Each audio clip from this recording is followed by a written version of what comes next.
Boa noite a todos, bem-vindos. Vamos começar nosso trabalho. Hoje nós vamos falar sobre a lição de vigilância que o Cristo dá. Lembrando que a qualquer momento é vontade de manifestação de questionamento, pergunta, debate, discussão. Isso é sempre bem-vindo. Só levantar a mão e pedir para falar e a palavra é passada. Certo? Nenhum recado, né? Não, nada. Ótimo. Falar então sobre a lição de vigilância, retirado do livro Boa Nova, de Humberto de Campos, psicografado por Chico Xavier. E o contexto da nossa história é o seguinte: aproximando-se o termo de sua passagem pelos caminhos da terra, reuniu Jesus os 12 apóstolos, com o fim de lhes consolidar nos corações os santificados princípios de sua doutrina de redenção. Jesus pergunta aos seus discípulos o que o povo falava sobre ele, tendo como resposta as mais diversas observações da população. Jesus escutou-lhes as observações com o habitual carinho e inquiriu. Bom, então aqui está dizendo para a gente que o período que o Cristo iria andar sobre a terra estava se acabando. Chegando esse período ao fim, o Cristo solicita aqueles mais próximos, dizendo: olha, o que o pessoal fala aí do nosso trabalho aí, do que a gente está dizendo? Da seguinte forma, né? E aí Jesus escuta as observações daqueles que trazem a informação para ele, com seu habitual carinho. E ele vai ouvir o seguinte: os homens se dividem nas suas opiniões, mas vós, os que tendes comungado comigo a todos os instantes, quem dizeis que eu sou? Bom, então depois de ouvir que todos têm diversas opiniões sobre o que estão recebendo ali, sobre o que estão vendo, percebendo, ele vai perguntar para os seus mais próximos. Eu percebo que muitos dizem de tudo, mas e vocês, que têm estado comigo esse tempo todo, quem sou eu? Certa perplexidade abalou a pequena assembleia. Simão Pedro, porém, deixando perceber que estava impulsionado por uma energia superior, exclamou comovidamente: Tu és o Cristo, o Salvador, o Filho do Deus vivo. Bem-aventurado sejas tu, Simão, disse-lhe Jesus, envolvendo-o num amoroso sorriso, porque não foi a carne que te revelou estas verdades, mas meu Pai que está nos céus. Neste momento, entregaste a Deus o coração e falaste a sua voz. Bendito sejas, pois começas a edificar no Espírito a fonte da fé viva. Sobre essa fé, edificarei a minha doutrina de paz e esperança, porque contra ela jamais prevalecerão os enganos desastrosos do mundo. Então aqui o Cristo diz para Simão, que dá essa resposta para ele, dizendo quem tu é. Ele diz: olha, tu é o Cristo, o Salvador, o Filho de Deus vivo. Ele diz: bom, nesse momento Deus falou contigo. Tu deixou o teu coração falar, e quando o coração fala é Deus falando. E quando Deus fala, pela tua boca começa a se edificar o reino dele sobre ti. Enquanto Simão sorria, confortado com o que considerava um triunfo espiritual, o mestre prosseguiu, esclarecendo a comunidade quanto à revelação divina no santuário interior do espírito do homem, sobre cuja grandeza desconhecida o cristianismo assentaria suas bases no futuro. E aqui tem uma informação importante. Aqui vai nos dizer que o verdadeiro templo, o verdadeiro santuário, é a essência de cada um de nós. Não é um lugar, não é um ponto, não é um local. é cada um. E é ali que se edifica a obra. Então a obra não é edificada em paredes, tijolos ou assistência, ou assistencialismo, mas ela é edificada no coração de cada um. É uma obra interna, não externa. Só ali.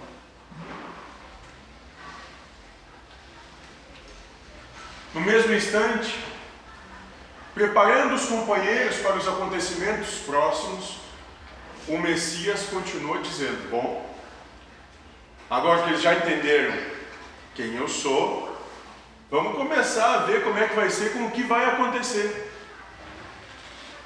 Amados, diz o Messias, importante que eu vos esclareça o coração, a fim de que as horas tormentosas que se aproximam não cheguem a vos confundir o entendimento. Opa, ele está dizendo aqui: sentem, relaxem, porque eu tenho uma coisa meio séria para conversar com vocês. E a partir dessa conversa, isso se dá para que vocês não fiquem perturbados com o que está por vir. Através da palavra de Simão, tivestes a claridade reveladora. Cumprindo as profecias da Escritura, sou aquele pastor que vem a Israel com o propósito de reunir as ovelhas, 3 malhadas de imenso rebanho. Veio buscar as dracmas perdidas do tesouro de nosso Pai. E qual o pegureiro que não dá testemunho de sua tarefa ao dono do redil? É indispensável, pois, que eu sofra. E aqui ele já está dizendo: olha, eu vim para cá, até aqui foi tudo muito bonitinho, a gente falou para todos, a gente curou, participou da cura de muita gente, mas agora é que vem a obra, agora é que vem a prova. É necessário, é indispensável, pois que eu sofra. Porque se vou dar testemunho ao dono do redil, tem que ser completo. Não dá para ser mais ou menos, não dá para ser aos pouquinhos. Tem que ser completo e total. Não tardará muito o escândalo que me há de envolver em suas malhas sombrias. Faça mistério o cumprimento da palavra dos grandes instrutores da revelação dos céus, que me precederam no caminho. Está escrito que eu padeça, e não fugirei ao testemunho. Havendo pequena pausa na sua alocução, Filipe aproveitou para interrogar, emocionado: bom, então até aqui ele está dizendo: olha, a coisa vai ficar feia. A coisa é pior do que vocês imaginam, do que vocês possam pensar ou supor para os seus critérios. Tem que ficar muito ruim mesmo, porque eu vou dar um testemunho de exemplo que tem que ser incontestável a quem quer que seja.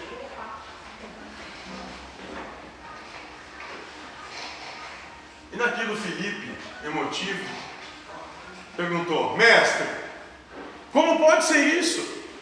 Se sois o modelo supremo da bondade, o sofrimento será, então, o prêmio às vossas obras de amor e sacrifício? Espera aí.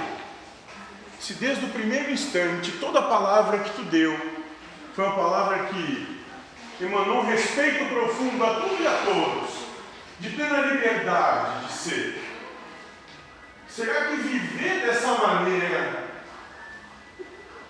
tem a consequência, então, do martírio, do sacrifício, o sofrimento? É isso, é a paga que se tem. E Jesus, no entanto, sem trair a serenidade do seu sentimento, retrucou: vim ao mundo para o bom trabalho, e não posso ter outra vontade, senão a que corresponda os sábios desígnios daquele que me enviou. Olha que serenidade, dizendo, olha, peraí, eu não estou aqui para brincar, eu não estou aqui porque é bonitinho, eu não estou aqui pela minha vontade, eu não existo ou exerço qualquer coisa porque eu quero. Eu venho com um propósito, e esse propósito nem meu é, mas eu venho aqui representar quem me enviou. Eu vim para um bom trabalho, e eu não posso ter outra vontade, senão a que corresponda aos sábios desígnios daquele que me enviou. Além de tudo, minha ação se dirige aos que estão escravizados no cativeiro do sofrimento, do pecado, da expiação. Quando se encontra alguém escravizado nesse cárcere de sofrimento, de pecado, de expiação? Quando nós nos escravizamos ao mundo, às coisas do mundo, quando nós colocamos as coisas do mundo na frente de Deus. Instituindo na terra a luta perene contra o mal, tenho de dar o legítimo testemunho dos meus esforços. Legítimo testemunho dos meus esforços, ou seja, não importa o que aconteça, venha o que vier, seja como for, eu não largo esse osso.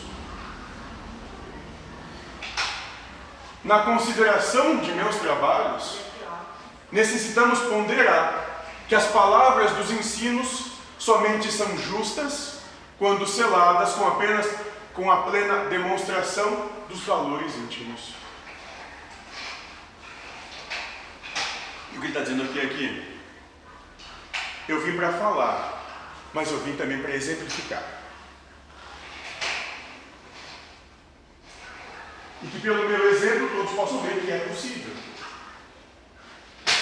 Que cada um vai ter a sua cruz, a sua coroa e os seus cravos.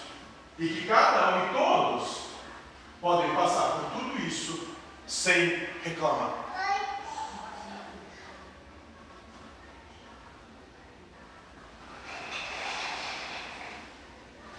Acreditais que um náufrago pudesse sentir o conforto de um companheiro que apenas se limitasse a dirigir-lhe a voz amiga lá da praia em segurança?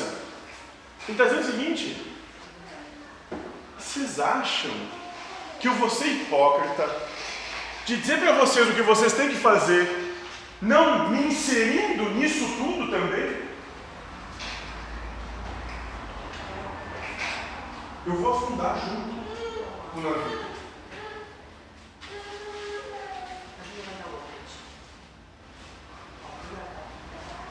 Para salvá-lo, será indispensável ensinar-lhe o melhor caminho de livrar-se da voragem destruidora, nunca tão só com exortações, mas atirando-se igualmente às ondas, partilhando dos mesmos perigos e sofrimentos.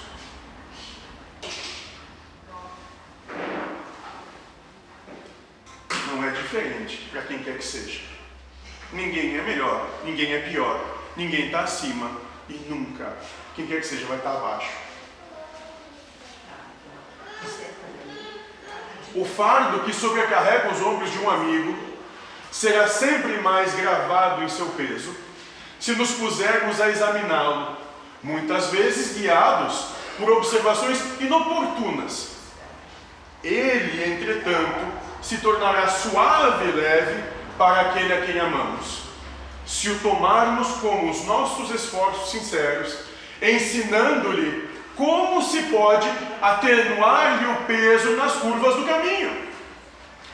Ou seja, ele está dizendo aqui bem claro: olha, eu não venho aqui para pegar o fardo de ninguém, não. Não se preocupem com isso. Cada um vai ter o seu. Eu estou dizendo que todos podem trilhar o seu caminho. Todos podem coexistir bem com aquilo que lhes faz sofrer, na medida que aprenderem a trabalhar a si as suas emoções. E assim, com os nossos esforços sinceros, quando sinceramente nos colocamos à disposição de ensinar como se pode sair desse sofrimento, se atenua o peso das curvas do caminho.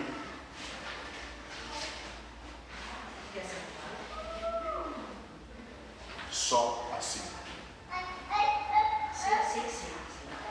Os apóstolos, entre olhares surpresos, e o Messias continuou: não esperais por triunfos, que não os teremos sobre a terra de agora.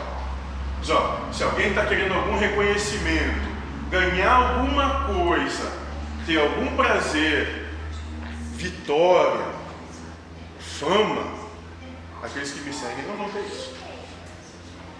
Não é aqui o lugar. Nosso reino ainda não é, nem pode ser desse mundo.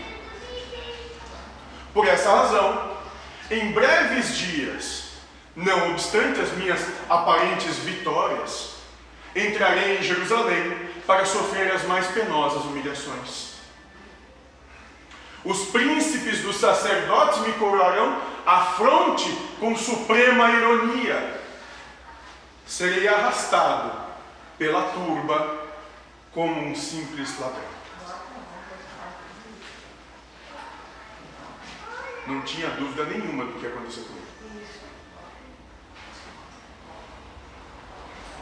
Ele não acordava esperando dias melhores. Não acordava dizendo: vai dar tudo certo. Não vai dar nada, está tudo bem. Não.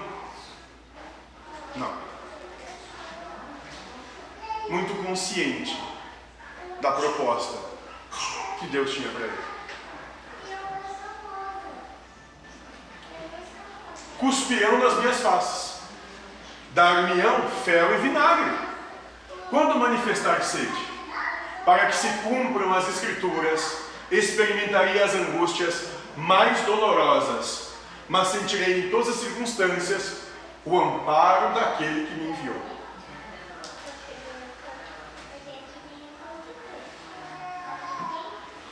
E aí eu entendo o que ele disse para ti segunda-feira.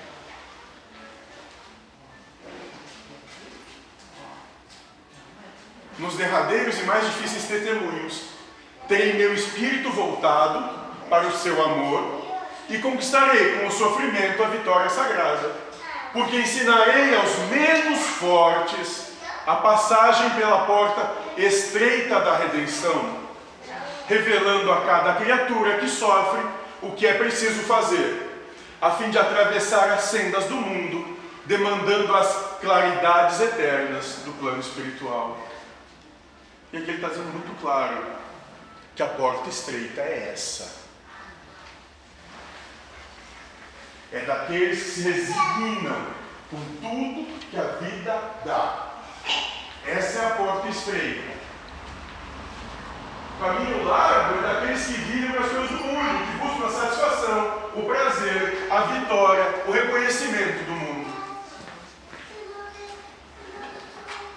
E não é essa a proposta que o Cristo tem para ele, que testifica e exemplifica na sua vida. E nisso o mestre calou-se comovido. A pequena assembleia deixava transparecer sua surpresa indefinível, sem compreender a amplitude das advertências divinas. Imagina que os caras estavam ali reunidos, crentes que estavam ali falando com o Filho enviado de Deus para trazer a redenção para o mundo. E o cara está dizendo o seguinte: olha, vocês têm que entender que logo eu vou ser preso, torturado, vilipendiado, agredido, amarrado, crucificado, pregado. Vão me tratar como se eu fosse o pior. E isso tudo é o amor que meu Pai tem para me dar. Porque alguém tem que vir e dar o exemplo de como seguir. É isso que ele está dizendo para esses caras nesse momento. E foi aí que Simão Pedro, que a gente falou lá no começo, modificando a atitude mental do primeiro momento e deixando-se conduzir na esteira das concepções falíveis do seu sentimento de homem, aproximou-se do Messias e lhe falou em particular. Ele disse: pá, peraí, foi tomado de um impulso de raiva porque tinha paixão profunda por aquele ser que estava ali. E disse: mestre, cara, convém que não exagerares as vossas palavras. Não me diz isso. É isso que ele está dizendo aqui para o Cristo. Não me diz isso, porque eu não aguento isso. Não podemos acreditar que tereis de sofrer semelhantes martírios. Ele diz: cara, eu não suporto isso, como é que pode? Eu não acredito, para mim é inconcebível. Onde estaria Deus, então, com a justiça dos céus? Se tu está fazendo tudo de melhor, se entregando totalmente a todos que te procuram, cadê essa porra desse Deus? Que justiça é essa? Os fatos que nos deixeis entrever viriam demonstrar que o Pai não é tão justo. O que tu está me dizendo? Está me dizendo que Deus é um tirano. E tu te entrega a esse tirano? O cara está indignado, raivoso.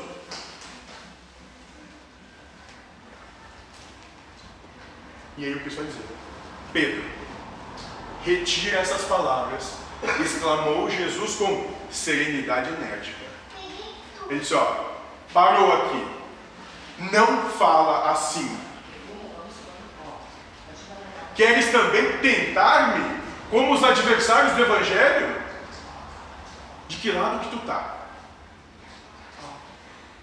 Será que também tu não me entendes, compreendendo somente as coisas dos homens, longe das revelações de Deus? Tu está servindo a quem? A Deus ou ao mundo? Os teus anseios são a vontade de Deus ou as coisas do mundo? Tu também é hipócrita. Aparta-te de mim, pois nesse instante falas pelo espírito do mal. Agora tu fala como um humano que quer vencer, que não está pronto para perder, para se entregar pelo bem de todos. Longe de mim, se tu é assim. Verificando que o pescador se emocionara até as lágrimas, o mestre preparou-se para a retirada e disse aos companheiros: se alguém quiser vir após mim, renuncie a si mesmo, toma a sua cruz e siga os meus passos. Então é o seguinte, a partir de agora, que vocês estão aqui dizendo que gostaram das historinhas, que acharam bonito quando se curou um de outro. Então, se vocês querem mesmo me seguir, renunciem o que vocês são. Destruam isso em vocês.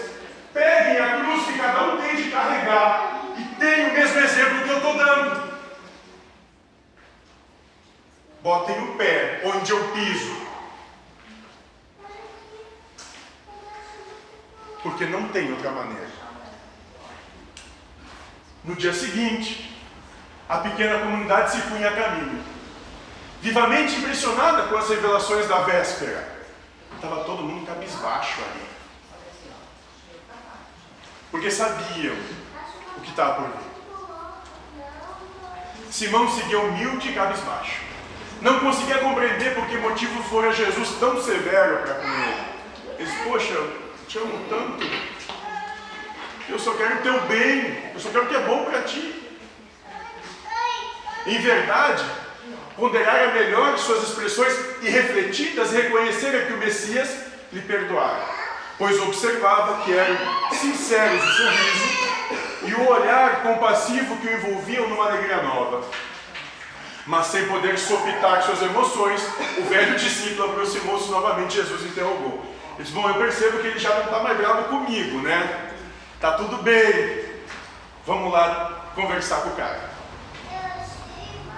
Mestre, por que razão mandaste retirar as palavras em que vos demonstrei o meu zelo de discípulo sincero? Ele está dizendo, poxa, eu gosto tanto de ti, eu me preocupo tanto contigo, por que tu mandou que eu me afastasse?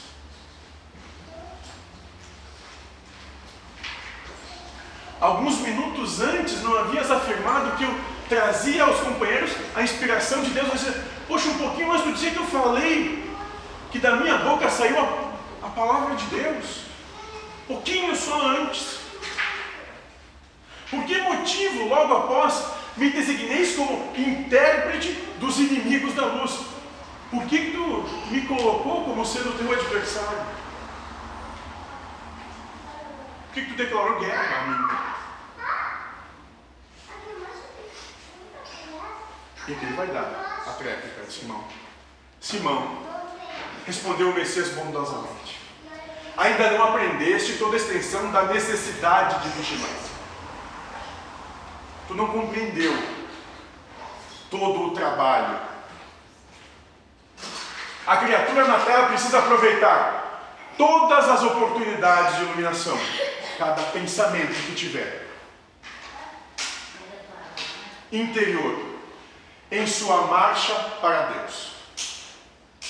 Vigia o teu espírito ao longo do caminho. Basta um pensamento de amor para que te leves aos céus. Mas, na jornada do mundo, também basta, às vezes, uma palavra fútil, ou uma má consideração, ou uma consideração menos digna, para que a alma do homem seja conduzida ao estacionamento e ao desespero das trevas por sua própria imprevidência. Muito cuidado com o que pensa. Muito cuidado. Porque o pensamento te leva aos céus e o pensamento te coloca no inferno.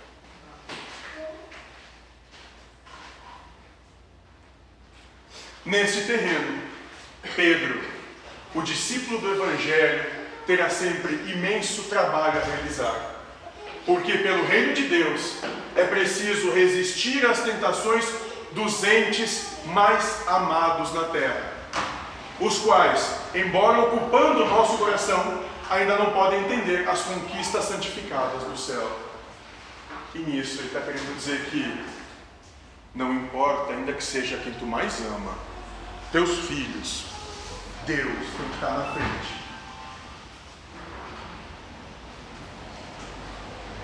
Não importa. Deus acima de todas as coisas. Enquanto não for assim, tu não realiza o teu trabalho. Perguntas?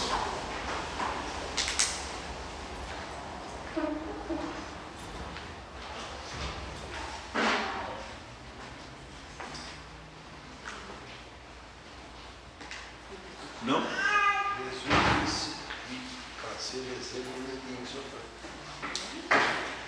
Ele veio numa dizendo, eu não sou melhor que ninguém, vou passar pelas mesmas coisas, vou dizer, é possível sim. Aliás, vai ser muito pior o que eu vou passar do que o que tu passa. Então tu reclama por muito pouco.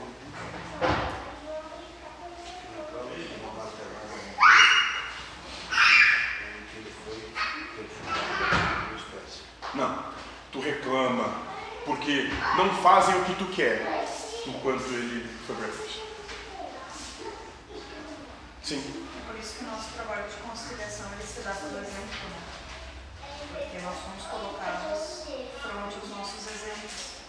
Nosso fundamento está em vossa conduta, vossos pensamentos, vossos sentimentos e vosso exemplo de vida.